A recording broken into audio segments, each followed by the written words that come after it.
First, I go to the Table properties in the Data section. When I open the country dimension, the first settings are just like those for the Qlik Sense table. But if I scroll down now, the settings for the Vizlib table will start. Let's go through them piece by piece. Title is set to auto by default. Here you can choose a different display name for your dimension. For single dimensions, this is not really necessary. They are usually named in the master items. This area becomes interesting if you are using a drill-down dimension. The fields within the drill-down dimension cannot normally be renamed. They always use the field name from the data model. I have prepared a drill-down dimension that, as you can see, also uses the fields from the data model. What if I want to display the fields in German? We'll try that out.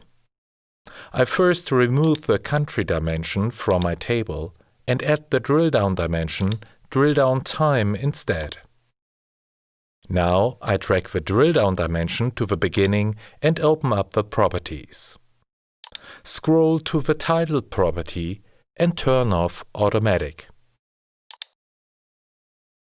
The first dimension from the drill-down dimension already exists.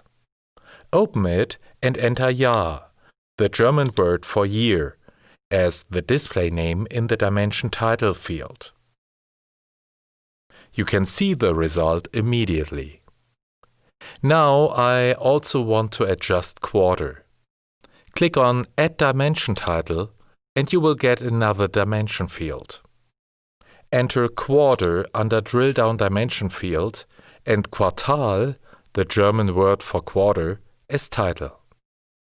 Now let's check in analysis mode whether this works. To do this, click Done. Select a year and confirm your selection. In the drill-down dimension, the next level is no longer displayed as quarter, but as Quartal, the German translation. Now click on a quarter and the next level of the drill-down dimension is displayed as month, because for the field month, no other title is entered yet. In the selection bar, you can see that these different field names are only displayed in the column headings, but not in the selection bar.